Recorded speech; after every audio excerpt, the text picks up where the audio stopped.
Welcome back to the Alibi Club, where every mystery is a case file waiting to be reopened. What if the most mysterious man in history wasn't a king, a spy, or a celebrity, but an ordinary-looking stranger found lifeless on a quiet beach? In 1948, a body appeared on Somerton Beach in Australia, dressed sharply in a suit, polished shoes, and a final clue so bizarre it has baffled investigators for over 70 years, a single scrap of paper reading Tamam Shud. It is finished. No name, no past, just questions that refuse to fade. Was he a spy, a lover, or a ghost of the Cold War? Let's start at the beginning.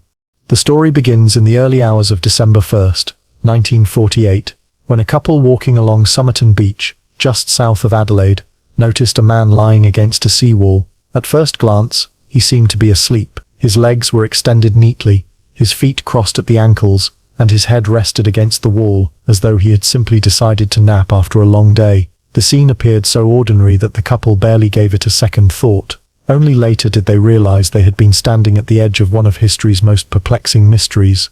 When another man spotted the figure at sunrise, the truth became undeniable. This was no sleeping beachgoer. The man was dead. The discovery was reported to police, and soon investigators arrived to examine the body. What they found was unsettling. Unlike the disheveled remains often pulled from beaches, this man looked immaculate. He wore a well-pressed brown suit, a white shirt, and a tie. His shoes were highly polished, as though he had walked straight out of an office rather than onto the sand. His hair was neatly combed, his appearance dignified even in death. Yet the details didn't add up. His pockets contained a few everyday items: chewing gum, matches, combs, bus tickets, but no wallet, no identification, nothing that could reveal his name. Stranger still, every clothing tag inside his suit and shirt had been carefully cut out. It was as though someone had erased him, piece by piece, until only the body remained. Witnesses who had passed by the man earlier in the evening described a similar sight. Some thought he had shifted position once, raising his arm before letting it fall.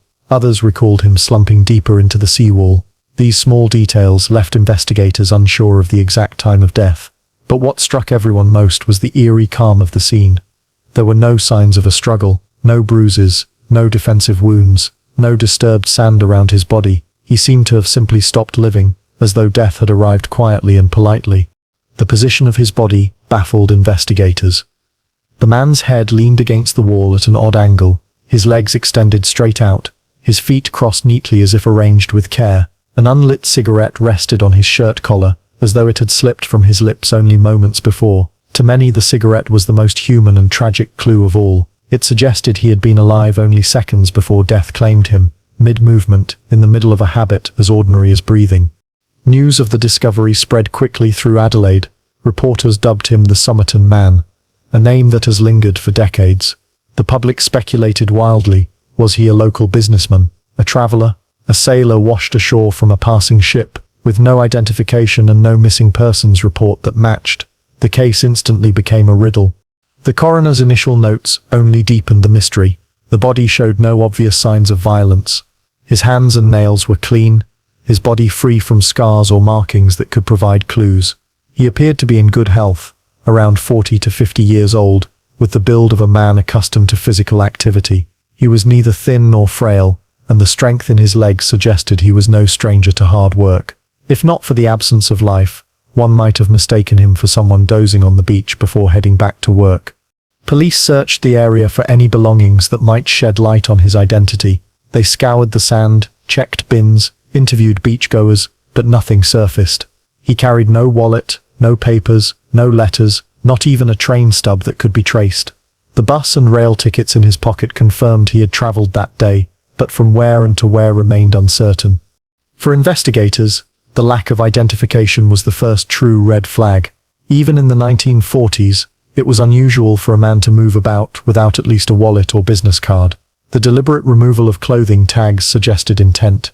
Someone, whether the man himself or another, had taken steps to make sure his identity remained hidden. The polished shoes, too, raised questions. How could his footwear be so clean when he had been on a sandy beach? Had he been placed there after death, or had he walked there from somewhere else? His steps mysteriously leaving no mark. Speculation grew more fevered as the days passed. Some believed he had taken his own life, slipping away quietly in solitude. Others suspected foul play, imagining spies, lovers, or criminals covering their tracks. What was certain, however, was that Adelaide had never seen anything like this before. A dead man without a name, laid out neatly on the beach with no explanation, had suddenly become the center of national attention. And then came the next twist: the autopsy. If the body's strange condition had left investigators puzzled, what they were about to find inside would turn confusion into obsession. In the hours following the discovery of the Somerton man, investigators expected to find answers quickly: a body with no visible trauma, no clear cause of death, and no identification. Surely someone, somewhere, would step forward to claim him. A co-worker, a family member, a friend. But as the days stretched into weeks, the silence became deafening. The man seemed to have materialized from nowhere, lived in secret, and vanished just as quietly. The police began with the basics. Fingerprints. The Somerton man's prints were carefully recorded and sent through Australia's databases. No matches. Hoping for international results, authorities shared the prints with Scotland Yard and even the FBI in the United States. Again, nothing. Not a single country could identify him.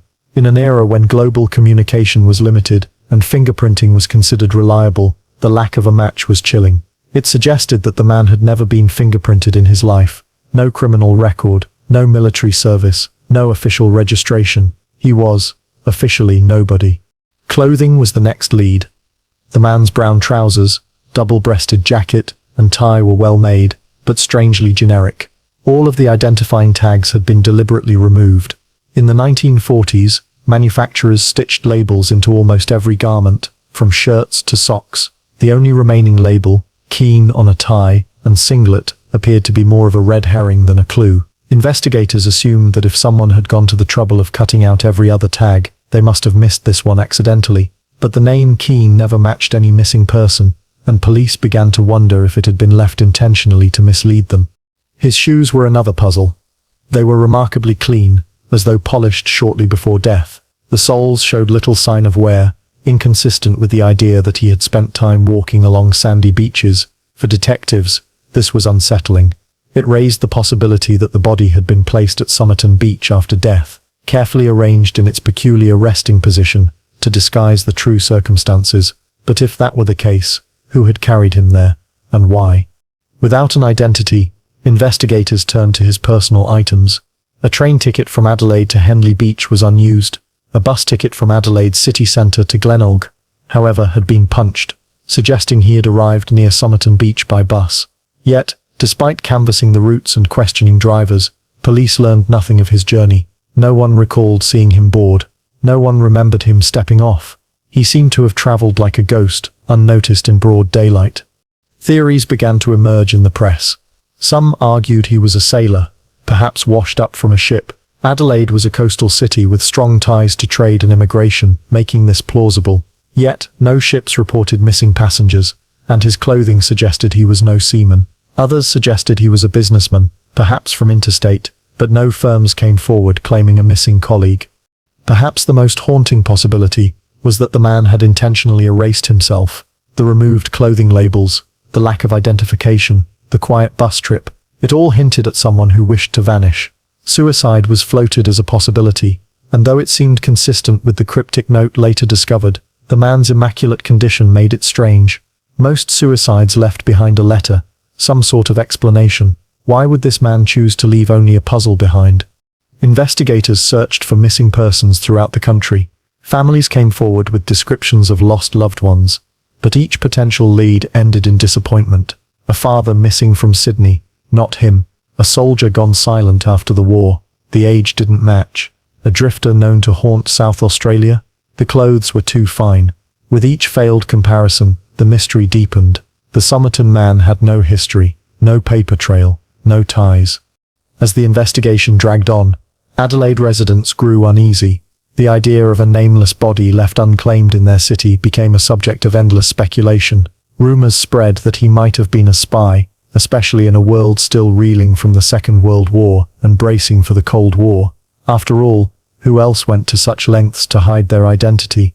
The newspapers played up these theories, feeding the public's imagination. Soon the Somerton man wasn't just a local mystery, he was a national obsession.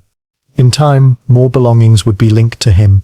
A suitcase left at Adelaide railway station, containing clothes also stripped of labels. But in the days immediately following his discovery, the lack of identification was the most alarming fact of all. People don't simply appear and disappear without a trace. Every man has a past, a name, a set of connections that anchor him to the world. And yet, this one did not. The coroner himself summed it up best. It is not often that any person is found without any means of identification. In this case, that was the most remarkable thing of all. The mystery of his identity left one inevitable question hanging in the air. If no one knew who he was, perhaps the body itself would tell the truth. And so, attention turned to the autopsy, a medical examination that would either provide answers or drive the case into even darker confusion. The Somerton man's body was transported to the city morgue, where a post-mortem examination promised to shed light on the mystery. If identity could not be determined by papers, perhaps the body itself would tell a story. John Cleland, one of Adelaide's most respected pathologists, led the autopsy. What he uncovered would only deepen the enigma. At first glance, the body appeared to be that of a man in his mid-40s, physically healthy, well-nourished, and in reasonably good condition. He showed no signs of chronic illness or obvious injury. His teeth were intact, his muscles firm, and his organs, at least at the surface level, seemed healthy. There were no broken bones, no evidence of trauma, nothing to suggest violence. But beneath this surface, Cleland began to notice details that unsettled him. The man's spleen was strikingly enlarged, 3 times its normal size. His liver was congested with blood. The stomach contained the remains of a pasty meal, possibly a meat pie, eaten hours before death. But more disturbingly, the stomach lining showed signs of hemorrhage, suggesting poisoning. Cleland concluded that the man had most likely died from ingesting some form of toxin. If that were the case, however, why hadn't it been detected? Toxicology tests were carried out, searching for common poisons of the day: strychnine, cyanide, barbiturates. Nothing turned up. Whatever substance had been used, if indeed one was used, left no trace detectable by the science of the 1940s. This led Cleland to suggest that the poison must have been a rare and sophisticated one, possibly digitalis or strophanthine, cardiac glycosides that could stop the heart, but vanish quickly from the system. It was, chillingly, the kind of poison used in espionage. This conclusion cast the death in a darker light. If it was poison, had the man taken it himself, or had it been administered by another? The possibility of suicide remained. After all, removing tags from clothing, erasing identity, and lying down to die, could all point to a deliberate act. But then came the question why? Why leave no note, no clear explanation, only confusion? If he had intended to erase himself, why carry a bus ticket, or half-smoked cigarettes? Why polish his shoes? Suicide did not seem to fit neatly. On the other hand, murder could not be ruled out. If someone else had poisoned the man, they had used a substance so sophisticated that even medical experts could not confirm it. That level of precision suggested knowledge, resources, and intent. In other words, espionage, organized crime, or a calculated act by someone determined that this man should disappear without a trace. The coroner's report added further mystery. Cleland observed that the man's pupils were unusually small, another possible sign of poisoning. His blood remained unusually well preserved, his body strangely resistant to decay, puzzling experts even more. The death is not natural, Cleland wrote, and cannot be explained. At this point, viewers might find themselves wondering, and I'll ask you directly now, where are you watching this from, and what time is it for you right now? It's strange, isn't it, to sit in the present moment, perhaps late at night or early in the morning, and think about a body examined in 1948, lying under the harsh light of a morgue. It reminds us that mysteries stretch across time zones, across decades, linking us all in curiosity. So tell me, where and when are you watching? Returning to the autopsy, one peculiar detail often overlooked was the man's physical build. He was broad-shouldered and appeared fit, suggesting he had once been an athletic or working-class man accustomed to labor. His hands, however, were smooth and free of calluses. This implied a paradox: the body of a man capable of physical work, but the hands of someone who hadn't done it in years. It hinted at a life of transition, from labor to something else, possibly intellectual work, perhaps even military or intelligence service. The autopsy left police in a bind. They now believed the man had been poisoned, but without proof, they couldn't classify it as murder. The official verdict was death by unknown causes, a phrase that only fueled speculation. The case was no closer to resolution. For the public, these findings ignited the imagination. A man in perfect health, suddenly felled by an invisible poison, his identity erased, his belongings carefully curated. To Adelaide residents, it felt less like a random tragedy and more like the plot of a spy novel. Whispers spread of Russian agents, wartime secrets and clandestine affairs. Newspapers leaned into the sensational angle, and the mystery man of Somerton Beach became front-page news. If there had been any hope that the autopsy would bring clarity, it only brought more shadows. The body was that of a man in his prime, snuffed out by a method that left no fingerprints of its own. It was a death that spoke not of chance, but of design. And as strange as the autopsy results were, they paled in comparison to what would be found in the man's clothing weeks later, a tiny scrap of paper, folded and hidden, that would turn an unsolved death into one of the greatest enigmas in history. Weeks after the discovery of the Somerton man's body, investigators began a more thorough examination of his clothing. They had already noted the missing tags, the polished shoes, and the curious absence of personal items, but now, as they rechecked his suit, they stumbled upon a clue that transformed the case from puzzling into legendary. Sewn into the waistband of the trousers was a small, hidden fob pocket, the kind often used in earlier decades to hold a pocket watch or a key. Inside that nearly invisible recess lay a scrap of paper. It was no ordinary scrap. It had been carefully cut from a printed text, its edges neat, its letters stark against the paper, and on it 2 words appeared: Tamam Shud. To investigators, the discovery was electrifying. At first, they didn't recognize the phrase. It was later identified as Persian, meaning, "it is finished," or "the end." These words were known from the Rubaiyat of Omar Khayyam, a collection of quatrains translated by Edward Fitzgerald, which had gained popularity in English-speaking countries. The book was filled with themes of mortality, fate, and the fleeting nature of life. For this man to carry such a phrase in his clothing, deliberately tucked away, was haunting. Was this a suicide note in miniature, or a message left by someone else? The symbolism of the words immediately took on a life of its own. It is finished. A final declaration, a statement of closure. If the man had chosen to end his life, then perhaps this was his way of leaving a cryptic signature. But if the slip had been planted, it might have been a taunt, a signal, or a warning. Either way, it tied the death to something larger than just a body on a beach. The discovery was announced in the newspapers, and it spread like wildfire. Readers across Adelaide, and eventually the world, debated the meaning. Some saw it as poetic and romantic, the tragic farewell of a man whose identity would remain unknown. Others viewed it as sinister, the hallmark of espionage or coded communication. In a world already shadowed by the early days of the Cold War, those 2 words seemed less like poetry and more like the punctuation mark of a secret. Police began a desperate search for the source of the scrap. Since it had been torn from a book, there had to be a copy of the Rubaiyat, missing a final page somewhere. Officers scoured bookshops and libraries, appealing to the public for help. The breakthrough came in the most unexpected way. A man in Glenelg, the same suburb near where the body had been found, discovered a copy of the Rubaiyat lying on the back seat of his car. It had been tossed there, he claimed, through an open window. Inside that book, the final page had been torn out. The match was perfect. The scrap of paper in the Somerton man's pocket had come from this very copy, but the discovery raised more questions than it answered. How had the book ended up in a stranger's car?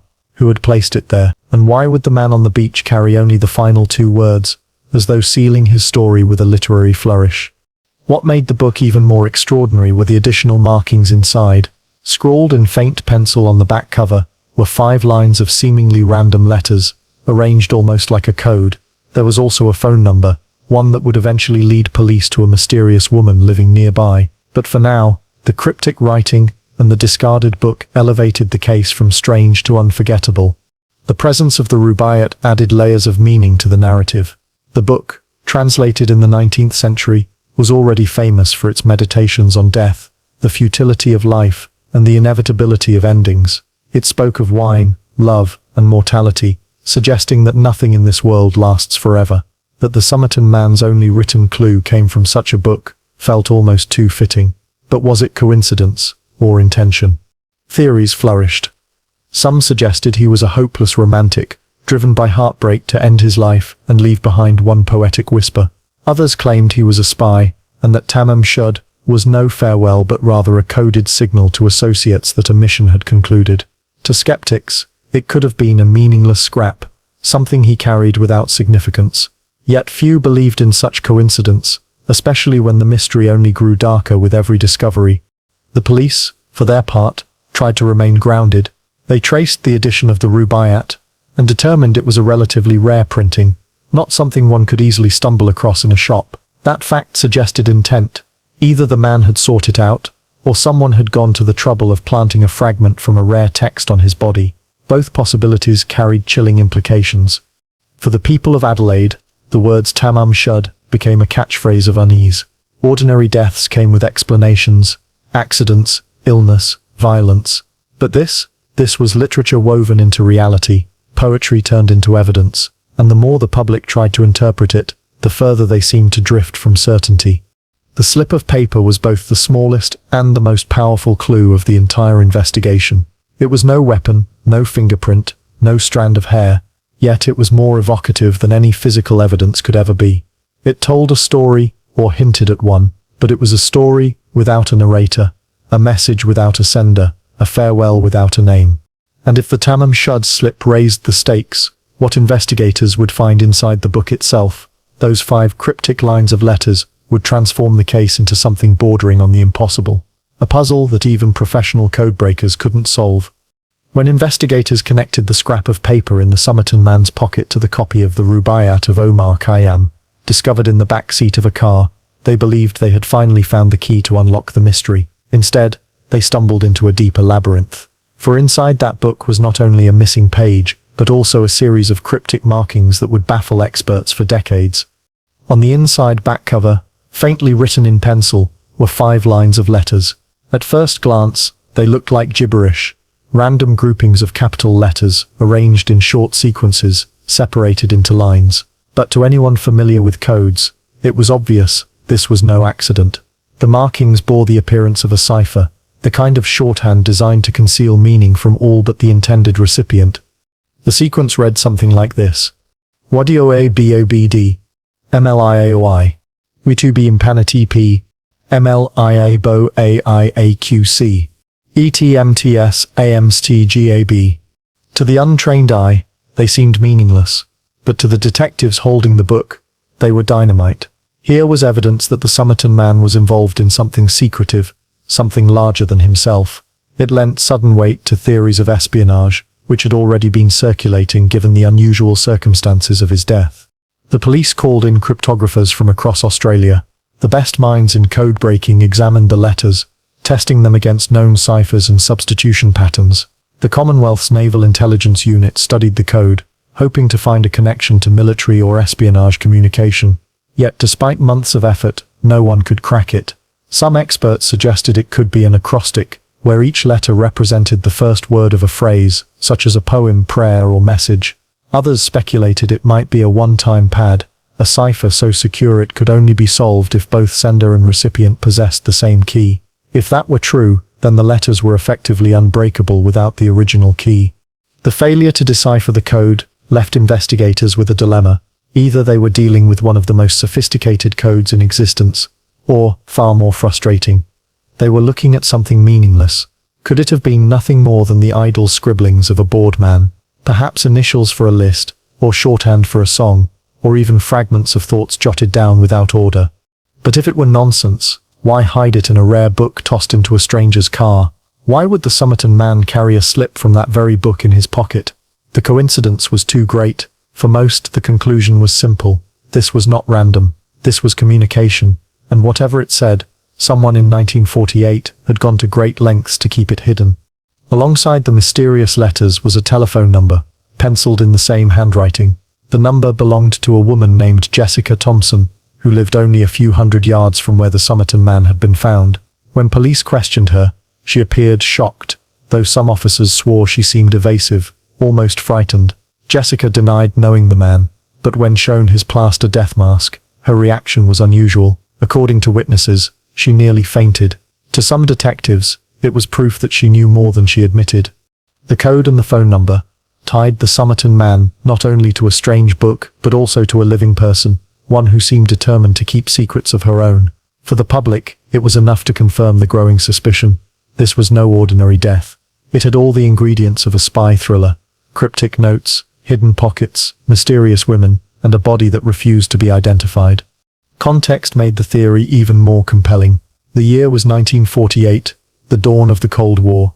Australia, like many nations, was swept up in the growing tensions between the West and the Soviet Union. Spy rings were active. Intelligence agencies were expanding. Adelaide, in particular, housed a military research facility at Woomera, a site critical to weapons testing. The idea that the Somerton man might have been caught in the shadowy world of espionage felt entirely plausible. Still, skepticism remained. Could it be possible that the code was nothing more than an elaborate distraction? Some cryptographers suggested that if the letters represented the initials of words in the rubaiyat itself, it might simply be a private shorthand. For example, someone might have been copying out lines of poetry using only the first letter of each word. If so, it was not a code meant for intelligence work but a personal or literary exercise. But once again, even that explanation raised questions. Why would a man with no identification, no name, and no trace of his past carry a poetic shorthand hidden in a book tied to his death? Why place the final words, "It is finished," in his pocket, unless he intended to send a message? And if he had intended it, to whom was the message addressed? The more one examined the rubaiyat and its markings, the more it became clear that the case was not drifting toward resolution, but plunging deeper into obscurity. The book had gone from being a potential solution to being the most puzzling evidence of all. For investigators, the frustration was acute. They had in their possession a body, a book, a cryptic note, and now a set of coded lines. And yet, none of it fit together. The case was less like a puzzle, and more like a kaleidoscope, pieces shifting constantly into new patterns, never settling into clarity. Still, there was one more element that tied the case firmly to the living world: the woman connected to the phone number. Jessica Thompson, with her evasive answers and suspiciously strong reaction, was about to become the most intriguing character in the entire mystery. When police traced the penciled phone number inside the rubaiyat of Omar Khayyam to a woman named Jessica Thompson, the case took a sudden dramatic turn. Until this point, the Somerton man had been a phantom: no name, no history, no connections. But here, finally, was a living person who might link him to the world of the living. Jessica Thompson, sometimes referred to in records as Jo, was a young nurse living in Mosley Street, only a short walk from where the Somerton man's body had been found. Detectives knocked on her door with the weight of the mystery behind them, expecting that this would be the breakthrough. What they found instead was something even stranger. When shown the copy of the rubaiyat, Jessica admitted she once owned a similar edition. She claimed she had given her copy to a man she knew during the war, but how this particular copy ended up discarded in a stranger's car, tied directly to the dead man on the beach, she could not say. Investigators pressed her about the phone number written inside. Why would her number appear in connection with the book and the man's death? Jessica insisted she had no idea. And then came the moment that cemented her place in the mystery forever. Police showed her the plaster cast of the Somerton man's face, created before burial. According to witnesses, Jessica's reaction was immediate and visceral. She reportedly turned pale, nearly fainted, and seemed deeply unsettled. To the officers present, it was clear she recognized the man, yet when asked directly, she denied knowing him at all. This contradiction left detectives torn. Some believed Jessica was telling the truth, that her shock was nothing more than the natural reaction of a woman confronted with a death mask. Others, however, were convinced she was hiding something. Her refusal to give details, her vague answers, and her visible distress suggested to many that she knew far more than she was willing to say. Over the years, speculation about Jessica's connection to the Somerton man has multiplied. Some theories suggest she was romantically involved with him. Others propose she had ties to espionage herself, or at least to individuals working in intelligence. After all, Adelaide during the late 1940s was not an ordinary city. It was home to sensitive military research, including the Woomera rocket range, which made it a hub of interest for both Western and Soviet intelligence networks. Adding another layer of intrigue was the fact that Jessica had once been linked to another man, Alf Boxall, an Australian army officer she had known during the war. Jessica had given Boxall her copy of the rubaiyat, complete with a handwritten inscription. For a brief moment, investigators thought Boxall might be the Somerton man, but when they tracked him down in Sydney, they found him alive and well, his copy of the book still intact. The lead was a dead end, but it made Jessica's connection to the Rubaiyat even more curious. Why did this single, obscure book tie together Jessica, Boxall, and now the Somerton Man? Jessica's neighbors later claimed that she had been evasive whenever the topic of the case arose, as though she wanted to distance herself from it at all costs. Her family too seemed reluctant to discuss it. In interviews years later, her daughter said Jessica had always insisted she didn't know the man, but the doubt lingered. Jessica took much of her truth to the grave, passing away in 2007, leaving behind unanswered questions that can never fully be resolved. Some researchers argue that Jessica's secrecy was not proof of guilt, but rather of protection. If she did know the Somerton Man, perhaps she feared the implications, socially, politically, or even for her safety. If he had been involved in espionage, admitting a connection could have endangered her. Others suggest she may have had an affair, and the shame of that era kept her from speaking openly. In recent decades, theories about her involvement have grown even more complex. Some speculate that her son Robin, born in 1947, bore striking physical similarities to the Somerton Man, particularly the shape of his ears and dental structure. These similarities sparked rumors that Robin may have been the Somerton Man's child. While DNA research has complicated and challenged this theory, it remains one of the most tantalizing possibilities, tying Jessica and the mystery man together in ways beyond mere coincidence. For investigators in 1948, though, Jessica's connection was both promising and maddening. She was the first real thread linking the Somerton Man to the living, yet every tug on that thread unraveled into more confusion. She seemed to know him, but wouldn't admit it. She had given away a copy of the very book tied to the case. Her phone number was written in the dead man's book, and yet she walked away from questioning without charges, without proof, and without resolution. Jessica Thompson remains one of the most enigmatic figures in the Tamam Shud case. Whether she was a lover, a confidant, an innocent bystander, or a keeper of dangerous secrets, her role is central to the narrative. To some, she represents the key that was never turned, the lock that could have opened the case but instead sealed it forever. And as investigators tried to move past her silence, the larger world began to creep back into focus. This was 1948. The Cold War was tightening its grip. Spy stories filled newspapers, and whispers of espionage were becoming part of everyday conversation. Against this backdrop, the Somerton Man's death and Jessica Thompson's silence seemed less like coincidence and more like consequence. The mystery was no longer just about one man, it was about the shadowed world he might have inhabited, and the unseen forces that may have erased him. By the time the police had exhausted their immediate leads, the Tamam Shud case had taken on an unmistakably sinister edge. A man with no identification, poisoned by a substance that left no trace, carrying only a scrap of Persian poetry, linked to a cryptic code, and connected to a woman who refused to talk. It all sounded less like a local tragedy, and more like an international thriller. And in 1948, the world was primed for such suspicions. The timing of the case could not have been more crucial. World War II had ended just 3 years earlier, but peace was fragile, uneasy. The Cold War was beginning to harden into reality, with the Soviet Union and the Western powers maneuvering for influence across the globe. Australia, though distant from Europe, was far from immune. Its military installations, particularly at Woomera, made it a key site of strategic importance. The rocket testing range there was one of the largest in the world, and central to Western defense planning. To spies, Soviet or otherwise, Adelaide was no backwater, it was a gold mine. Against this backdrop, the Somerton Man looked less like an anonymous drifter, and more like someone caught in the crossfire of international intrigue. The deliberate removal of his clothing labels suggested an attempt to erase identity, a common practice in espionage circles. His lack of identification fit perfectly with spy tradecraft. The suspicion that he had been poisoned with a rare and sophisticated toxin suggested access to methods outside the reach of ordinary criminals. The Rubaiyat only fueled speculation. To intelligence experts, the book's presence was not simply poetic, it looked like a cipher key. Codes often used texts as bases, with letters or words corresponding to encrypted messages. The penciled letters in the back could easily have been shorthand instructions or transmissions, meaningless without the right cipher. The presence of Jessica Thompson's phone number added another dimension, a possible contact, a handler, or even an unwitting accomplice. Rumors began to swirl through Adelaide. Was the dead man a Soviet agent, sent to infiltrate military research at Woomera?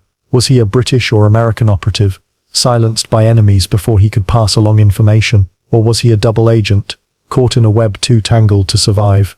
The public fascination with these theories was stoked by the press. Newspapers ran stories hinting at spy connections, drawing parallels to recent espionage scandals overseas. The Venona Project, a secret US operation decrypting Soviet communications, was just beginning to reveal the extent of Soviet infiltration in Western governments. In that climate, the idea of an unidentified man dying mysteriously on an Australian beach seemed not just possible but inevitable. Some intelligence historians believe the Somerton man's death bore all the hallmarks of a termination. In intelligence slang, this meant the quiet elimination of a person who had outlived their usefulness or posed a threat. The clean method, the absence of mess, the deliberate concealment of identity. It was the kind of operation spies trained for. The suggestion that a toxin like digitalis might have been used fit well with known espionage poisons of the era. Others, however, argue the espionage theory was simply too neat. Could it be that Adelaide, with its rocket testing site and military presence, encouraged imaginations to run wild? After all, plenty of unexplained deaths occur without requiring a cloak and dagger explanation. The mystery of the Somerton man, some skeptics argue, may have more to do with coincidence and misfortune than the hidden hand of foreign intelligence. Still, the coincidences were difficult to dismiss. Consider the setting. Somerton Beach lay just a few miles from important military installations. Consider the timing, 1948, when Soviet intelligence was aggressively recruiting operatives worldwide. Consider the method, poisoning with a substance that left no trace, something ordinary criminals had little access to. And consider the code, the book, and the link to a nurse who appeared terrified when confronted. Put together, the pieces resembled the scaffolding of a spy story too elaborate to ignore. One detail that added fuel to the spy theory was the possibility that the Somerton man was not Australian at all. Some investigators suggested he had a European appearance, possibly Eastern European, which would have made sense in the context of Soviet networks. Others noted his refined shoes, well-tailored suit, and apparent comfort in moving through cities suggested someone of educated background, perhaps even government or diplomatic circles. Of course, definitive evidence was lacking. No intelligence agency stepped forward to claim knowledge of him. No decoded message ever linked him to espionage activity. To this day, the letters inside the Rubaiyat remain unsolved, resisting every effort of professional and amateur cryptographers alike. It is entirely possible that if the code were truly an intelligence cipher, it was designed to be unbreakable by outsiders. For Adelaide residents, the spy theory was both thrilling and unnerving. To imagine that their quiet seaside city might have been the stage for an international drama was both terrifying and exhilarating. The idea that foreign agents could slip into their midst, live among them, and die unnoticed gave the case a mythic aura. And yet, even as these theories circulated, the man's body lay in a morgue, unclaimed, unnamed, and unsolved. Espionage was a tempting explanation, but without proof, it was still just another theory among many. The dead man remained silent, his secrets locked away in the cryptic letters of a forgotten book. If the Somerton man was truly a spy, then perhaps his death was inevitable. The final line in a story written long before he ever set foot on Somerton Beach. But if he wasn't, then the tragedy was even stranger. A man erased by life and death alike, left to carry the burden of mystery forever. The world of spies offered tantalizing possibilities, but investigators were still bound to the tangible, and so they turned to science, decades later, in hopes that DNA and modern technology might do what Cold War suspicion could not put a name to the man who had none. For decades, the Somerton man remained entombed, not only in an unmarked grave, but in mystery itself. His death had sparked countless theories. Suicide, espionage, romance gone wrong, but none could be proven. As years passed, the evidence aged, witnesses died, and the case seemed destined to remain unsolved. Yet, technology has a way of catching up to mysteries, and in the 21st century, new tools gave investigators hope that the dead man with no name might finally reveal his identity. In 2009, interest in the case surged again when Professor Derek Abbott of the University of Adelaide began a fresh investigation.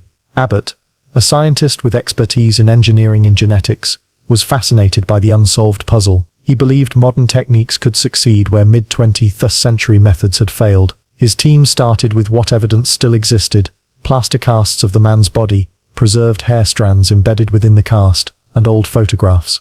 The first step was forensic analysis of the body's features. Careful measurements of the Somerton man's ears revealed something peculiar. His upper ear cavity was larger than the lower, a rare trait found in only 1–2% of the population. This same trait appeared in photographs of Jessica Thompson's son Robin. To Abbott, this was no coincidence. It suggested a genetic link, fueling speculation that Robin might have been the Somerton man's child.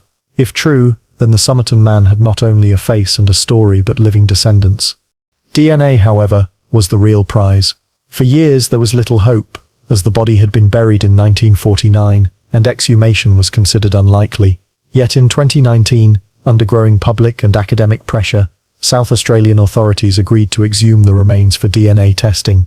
When the coffin was opened, the body had deteriorated significantly, but bones and hair offered enough material for analysis. Forensic teams carefully extracted DNA in the hopes of reconstructing a genetic profile. By 2021, advancements in forensic genealogy, the same technique used to solve the Golden State Killer case in the United States, allowed researchers to build family trees based on partial DNA samples. The results were striking. The evidence pointed strongly to the Somerton man being Carl Charles Webb, a Melbourne electrical engineer and instrument maker born in 1905. Webb had gone missing in the 1940s, with few records of his later life. At first, the identification seemed to finally close the case. Webb's profession fit some aspects of the mystery. His technical skills could explain a background in specialized knowledge, perhaps even connections to military or scientific work. His disappearance from Melbourne aligned with the time frame. His family tree matched the genetic links uncovered. For many, it felt like the puzzle had been solved. But skeptics quickly raised questions. If the Somerton man was Carl Webb, why was there no missing persons report filed in his name? Why did none of his surviving relatives come forward in 1948? And how could his death have involved such elaborate secrecy? The removed clothing tags, the cryptic code, the Persian poetry, if he was simply an engineer from Melbourne. Some argued that while the DNA match was strong, it might not be conclusive without more direct evidence. Others suggested that Webb's life may have been far more complicated than the bare records suggested. Divorce papers linked to him hinted at marital problems. His work as an engineer may have exposed him to sensitive wartime projects or associates. Perhaps he was not just an ordinary man, but someone whose circumstances placed him in danger. The exhumation also sparked renewed interest in the connection to Jessica Thompson. If Robin were indeed Webb's son, it would explain her strange reaction to the death mask decades earlier. Yet DNA analysis later showed no direct link between Robin and the Webb family, casting doubt on that theory. Once again, what seemed like a breakthrough dissolved into ambiguity. Still, the identification of Carl Webb, tentative as it might be, represents the closest the case has come to closure. It provides a name, a birthplace, a family. It suggests the Somerton man was not a spy dropped into Adelaide by foreign powers, but an Australian with a troubled life that ended in strange and tragic circumstances. And yet, the questions remain. If he was Carl Webb, why carry the phrase Tamam Shud in his pocket? Why the code in the rubaiyat? Why the secrecy around his clothing? Why the polished shoes, the erased labels, the absence of a traceable past? Modern science can answer the question of who he was, but it cannot easily explain why he died. DNA gives us names and bloodlines, but not motives, not secrets, not the unseen forces that may have shaped his final days. The man once thought to be no one may now be identified, but the shadowy circumstances of his death remain as unresolved as ever. In the end, the exhumation proved both the power and the limits of forensic science. It could reach into a grave 7 decades old and pull out a name, but it could not erase the poetry, the mystery, the unease that clung to the story. For the public, the Somerton man is more than Carl Webb. He is the riddle itself, the symbol of an enigma that resists being solved. And if the science of DNA seemed to close one door, it opened another. The realization that the Somerton man's story was larger than any single identity. It was now a tapestry of unanswered questions, theories that refused to die, and the enduring allure of the unsolved. By the time DNA evidence tentatively identified the Somerton man as Carl Webb, decades of speculation had already cemented his place in mystery lore. Science might have given him a name, but the meaning of his death still resisted explanation. And so, even today, the case is less about facts and more about theories. Some seem plausible, others far-fetched, but each tells a story about why a man ended his life, or had it ended for him, on a lonely beach in Adelaide. The most enduring theory is suicide. It has a certain elegance to it. A man in despair, estranged from his wife, leaves home, wanders south, and quietly ends his life. A slip of paper reading Tamam Shud, "It is finished," could be interpreted as his farewell, a poetic substitute for a traditional note. The deliberate removal of clothing labels may have been his way of erasing himself, ensuring his loved ones would not have to claim his body. For some, this theory explains everything neatly, but it falters in one crucial area: the method. If Webb, or the Somerton man, did take his own life, how did he obtain a poison so rare and sophisticated it left no trace? And why choose such an elaborate and uncertain method, instead of something more accessible? The second, and perhaps most tantalizing, is the espionage theory. All the hallmarks seem to be there: an unidentified man poisoned by a mysterious substance, linked to a code that experts could not break, and found near a city of strategic importance during the early Cold War. Espionage was not a fantasy in 1948, it was a reality. Soviet spies had been discovered operating in Australia, and Adelaide's proximity to the Woomera rocket range made it a tempting target. If the Somerton man was a spy, he might have been silenced by enemies, punished for betrayal, or eliminated once his usefulness ended. Yet the espionage theory, for all its intrigue, has one glaring weakness: evidence. No intelligence service has ever claimed him, no decrypted documents have revealed his name, and no proof directly links him to espionage activity. It remains a story shaped more by atmosphere than hard fact. Then there is the romance theory, grounded not in politics, but in the human heart. This interpretation circles back to Jessica Thompson, the nurse whose phone number appeared in the Rubaiyat. Some believe the Somerton man was her lover, or perhaps the father of her child, who came to Adelaide seeking her. His death, whether by suicide or something more sinister, may have been tied to rejection, heartbreak, or scandal. Jessica's strange reaction to his plaster mask lends weight to this view. She seemed to recognize him, yet she denied it. If he was a figure from her past, her silence could have been driven by fear of public shame or the desire to protect her family. It is a deeply personal theory, one that strips away the cloak and dagger intrigue and reduces the story to the tragedy of a man undone by love. Still, like the other theories, it suffers from gaps. If romance was the motive, why the code? Why the rare book? Why the elaborate secrecy? A less dramatic explanation is the accident theory. Some argue that the Somerton man may not have been poisoned at all, but instead succumbed to a natural medical condition overlooked by 1940s science. His enlarged spleen, congested organs, and stomach contents could indicate an undiagnosed illness. Perhaps the words Tamam Shud were nothing more than a curious coincidence, a scrap of paper he happened to carry. This theory appeals to skeptics who resist the pull of spy novels and romantic tragedies. Yet it too has weaknesses: the deliberate removal of tags, the polished shoes, the code. Too many details resist being chalked up to chance. Among the more fringe suggestions are criminal involvement and misadventure. Some theorists propose he was connected to organized crime, caught up in debts or betrayals that ended with his quiet elimination. Others speculate he may have experimented with poisons or drugs, unintentionally overdosing. But these explanations often rely on assumptions rather than evidence, filling gaps with imagination rather than facts. What makes the case so enduring is that no single theory explains everything. Each one solves part of the puzzle, but leaves another piece dangling. Suicide explains the final message, but not the code. Espionage explains the poison, but not Jessica's silence. Romance explains her silence, but not the deliberate erasure of identity. Accident explains the absence of toxins, but not the hidden pocket with a Persian phrase. The story is a web, each theory tugging on one thread while leaving others tangled. For the public, this ambiguity is irresistible.